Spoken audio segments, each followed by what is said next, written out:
What's up guys and welcome back to the next game of my YouTube series. Today we have HRE versus the Chinese.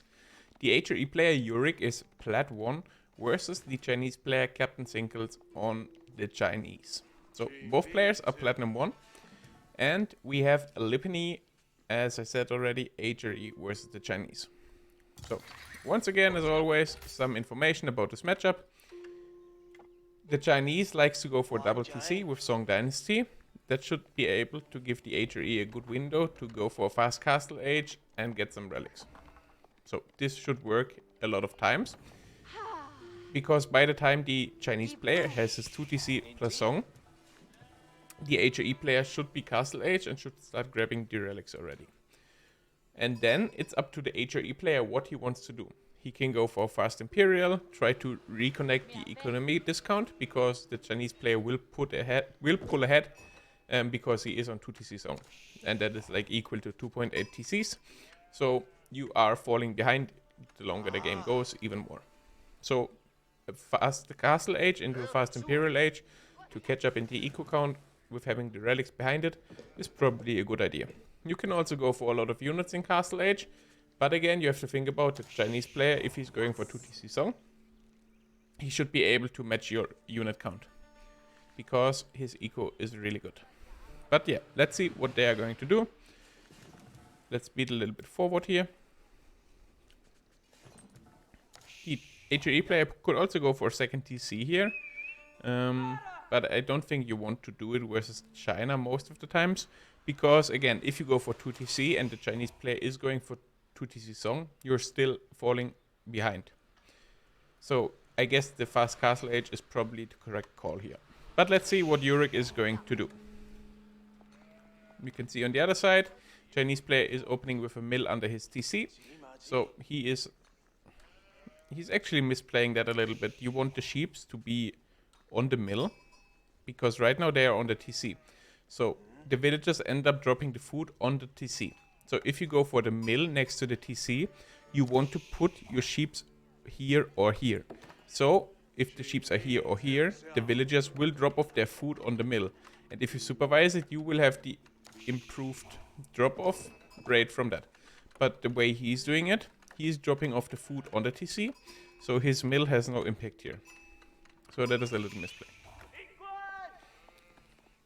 Okay, both players are aging up to feudal age. We can see already the HRE player is going for Aachen Chapel here.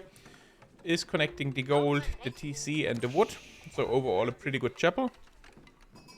On the other side we can see the Imperial Academy already being finished by the Chinese player. What I don't like, what Yurik is doing here. He knows he is playing versus China.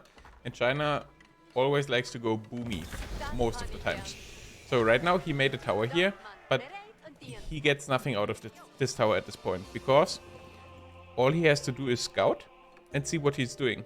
And if he is scared of a Barbican rush, for example, he can just use his scout and scout it out. But right now he just invested 100 wood and yeah, he don't need this tower. The tower is just not needed at this time. But again, if he's going for a fast castle age, he can also put in the relic. But I guess you can make this tower by the time you hit castle age if you want to put the relics inside of it. So, on the other side, Barbican is coming up for the Chinese player. Is protecting 2 of his golds and his stone. So I think the Barbican is good. You can also put it like here. Because, again, we are playing Lipany. So you always have to scout what the map gives you.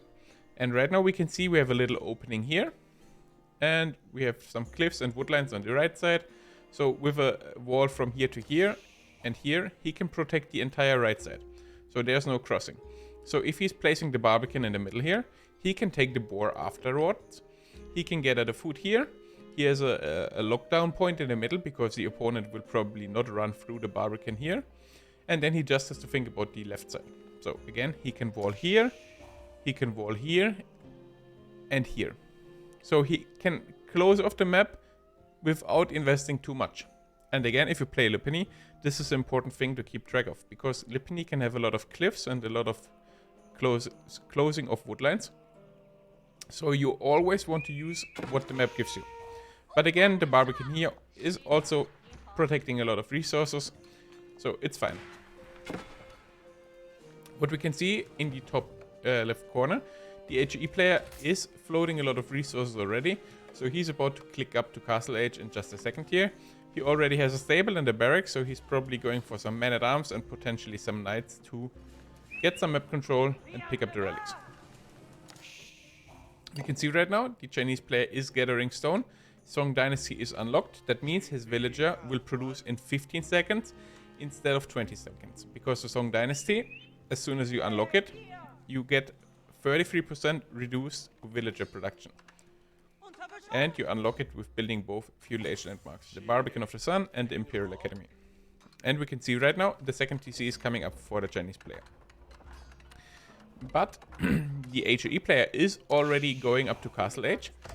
I don't like the Regnet's placement here, because you are blocking out a lot of your space around your Aachen Chapel. You don't ever want to build something inside of the range from your Aachen Chapel, because you want to place farms here in the future to get that boosted food income.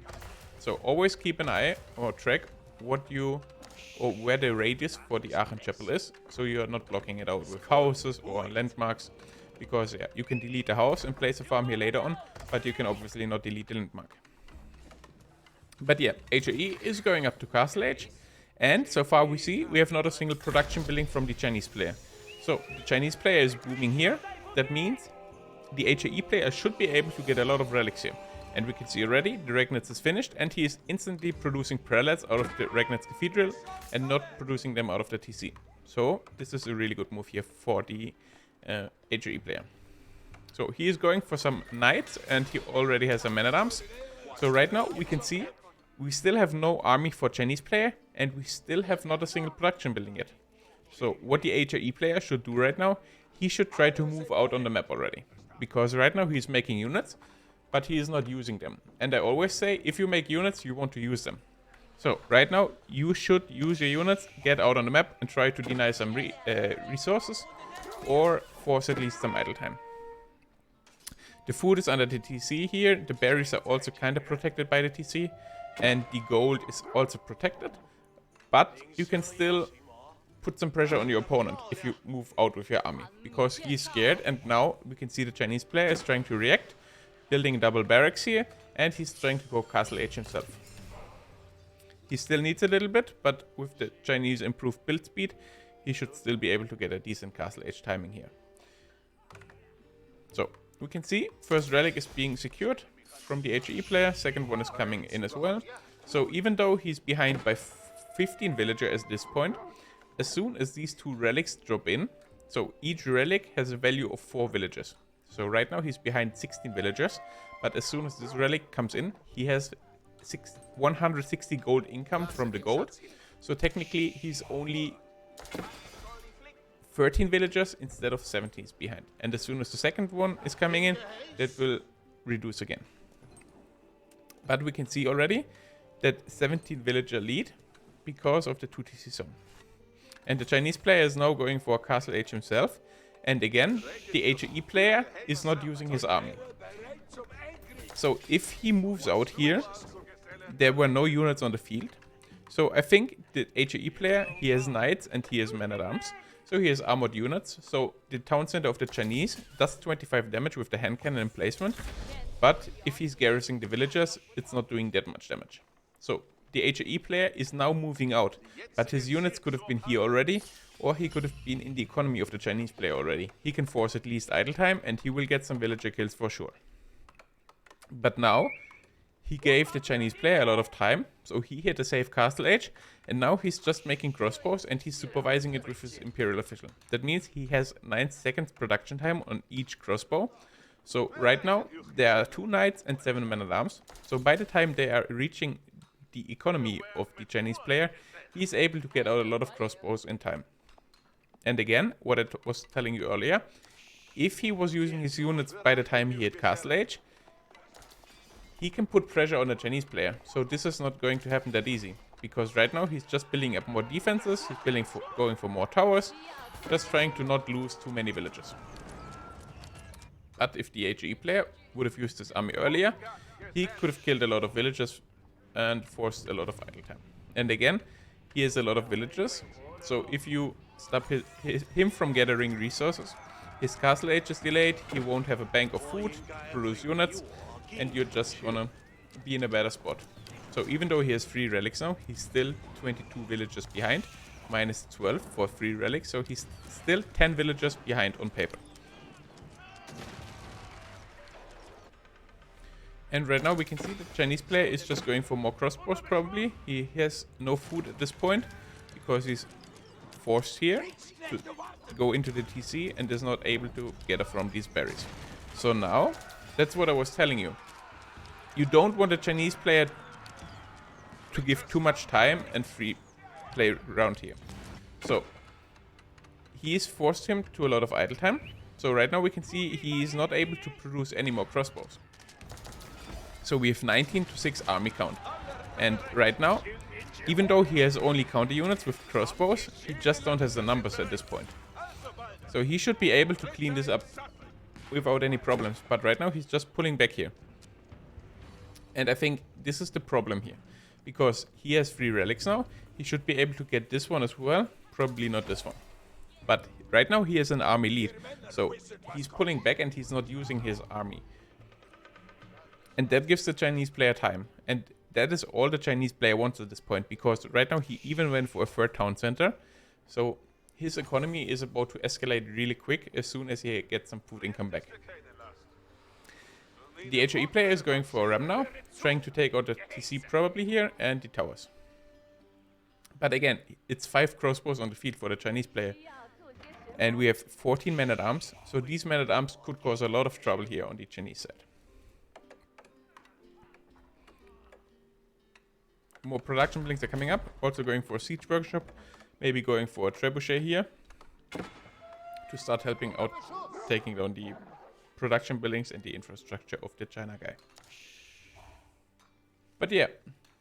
Right now, China has food income again. So he is able to make units himself. So he's going for crossbows and palace guards right now.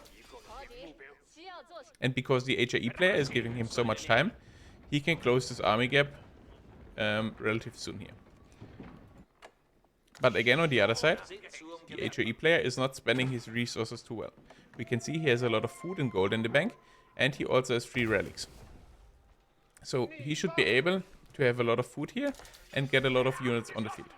Because, again, you don't want this game to go for too long, because you are on 1 TC and you are on versus 2 TC zone. But he is not even aware of the point that he went for another TC, even though this one is going down, he is still on 2 TC zone. So the economy count is still kinda close, but this is probably because the China player had no food for a while to not make any more villages. And yeah, we can see the TCs are idle at this point. But we can also see that a nest of bees coming up. And nest of bees are really, really scary. And right now we have a lot of men-at-arms here for the HRE player, and we have only 2 knights. So right now he has a heavy-based infantry comp, and these nest of bees can come in clutch here. But we shall see. So yeah, a mangonel is being produced here to counter the crossbows. So the mangonel is probably the correct call here. But now we're at a 60-minute mark, and he's castle age in 6-7 minutes. So right now he's going for an attack, but we can see right now the army count is equal. So both are at around 30 army count, but we have a 23 villager lead for the Chinese guy. So if the HAE player was not too passive in the beginning, he could have made this attack way earlier.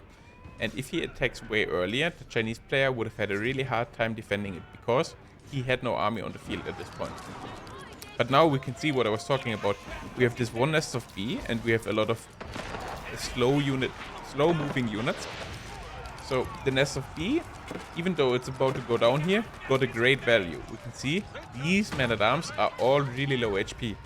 And right now the town center fire and the barbican in place, or the hand cannon in placement, sorry, from the TC, and the barbican is firing on the HAE player. And we can see in the army count here that the HAE player is about to get cleaned up. And this is the problem. If this attack would have happened 5-6 minutes earlier, there was only 4 crossbows on the field for China. So he could have taken out his army, he could have stopped him from gathering resources, and he would have been in a pretty good spot. He maybe could have even won the game at this point. But now China is producing villagers again. We are almost up to a 30 villager lead. And right now the China player cleaned up the HRE army. So right now HRE is not reinforcing his units. So he's not spending his resources, and he is still making men-at-arms. And if your opponent has a decent amount of crossbows, going from armored units, aka men-at-arms or knights, is probably not the best call. So what the HRE player could do right now is he could start making a horseman transition to counter out the crossbows, or he can go for Landsknecht, because the Landsknecht is dealing straight with the infantry units of any civ. And if you have 4 relics, you have a lot of gold income to support your Landsknecht production, because Landsknecht is a really gold heavy unit, 100 gold per each unit, but he has 4 relics, so he has around about 600 passive gold income per minute. So I think Horseman and Landsknecht would be a really good army combo here. He can obviously also go for crossbows himself, but we have to think about the Chinese player has crossbows already. So if you start making crossbows now yourself, right now he has 2, but if you it's the same with all units. If you play, for example, an English mirror and both players go for fast castle, and one player is going for knights and the other guy is going for spearman crossbow, and at some point the spearman crossbow guy is saying, okay, I want to play knights myself, he will not win, because if one player starts making one unit type from the beginning, he will have the bigger mass and you will have really hard time getting up to that mass. So right now making crossbows is probably not the best call when there are a lot of crossbows on the field for the other player. But yeah, right now, because he lost his army in his base, he's getting pushed back, and that means all his production buildings are in the front, so he could end up losing them here. And all the reinforcements are kind of getting picked off here. So yeah. Forward production is probably not a bad call if you are ahead, but if you get pushed back at any point, like this, where he has 15 army compared to 40, and all his production is in the front, he is probably going to lose the production buildings. And we can see right now the China player is going for a battering ram, so he is trying to take down the production buildings here for the HAE guy. And yeah, we also have to think about the farm transition, because we are at the 19-minute mark. The natural food resources on the map are about to run out. We have some more deers here, and we have a few more berries here. But food is limited, and even though you have the most food on Lipany, it's still gonna run out at some point. And with the HRE, farms around the Aachen Chapel are super strong. So you probably want to go for some early farms here. Okay, he's making farms right now, as I was talking about. So he understood the situation on the map. He knows there's not too much food left, so he has to make some farms right now. But he has no army lead. He's about to lose his production buildings in the front because the China player is making 4 rams. And right now he also has to make a farm transition. And he is over 30 villages behind. And right now he has a lot of problems to deal with. He has to make a farm transition. He's probably about to lose his forward production buildings. So he has to think about he needs to make more production buildings in the back. And he also struggles with the food income. And we can see the supply difference right now. It's 124 compared to 70. And yeah, this all happened because Yurik gave the China player way too much time here. He had a lot of units, but he was not utilizing his strength of these units. He was just waiting in his base, and by the time the Chinese player hit castle, he was making a move out. But he could have already had his units here, so by the time he hits castle age, he can instantly go into the economy. But by the time the Chinese player hit castle age, he started moving out. And the Chinese player is able to get out a lot of units on the field because he can supervise it with the imperial official. So he's able to get out a lot of units in a short period of time. So I think that was the biggest problem overall for the HRE player. We can see right now, Mangonel is on the field, but a beautiful dodge here from the Chinese player. And the palace guards are already working on the Mangonel, and it's probably about to go down here. even though the army numbers look close now, you have to think about the economy difference. It's 40 villager lead, and even though we have 4 relics for the HRE, it's still a big difference here. And right now, if the China player is not stopping to produce units, it's gonna be super hard for the HAE player to hold this push. Because again, there are 3 ramps working on your production buildings, and the army count is still kinda equal.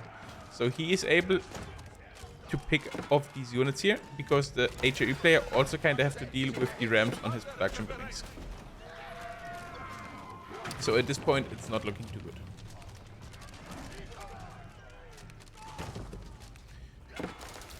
And yeah, that's what I was talking about. Now he's making Landsknecht, because there are only infantry units, and even though the crossbows can pick off the Landsknecht relatively easy, if there is a big mass of like 10 to 12 Landsknecht, it's super hard to first of all focus them down and try to avoid the damage, because the splash damage is really big. We can see right now, we have 1 Landsknecht here and he's working on these crossbows and they are all taking damage.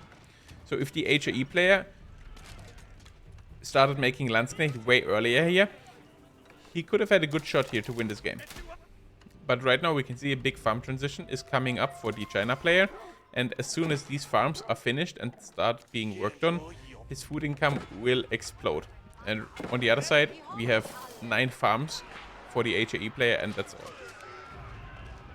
And yeah, he lost a lot of production buildings, and again, the army count is still not looking too good for him.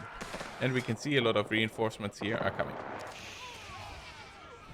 He has the stone for a keep technically, but he probably wants to keep right here. But because you have no more map control and you're really far behind in the army count, there's no way you can get the keep up here. And at this point, it's probably over.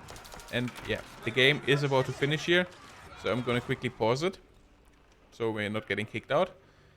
And I'm gonna summarize the mistakes the HAE player made. So in the beginning, he made a tower here.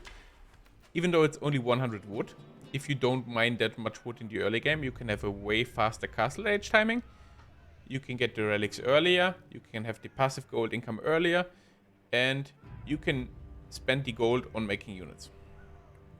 So the second mistake was, he was castle age, he was making units, but he was not moving out with his units. He was just waiting at home and started moving out by the time the Chinese player hit the castle age. And I think that was one of the biggest mistakes.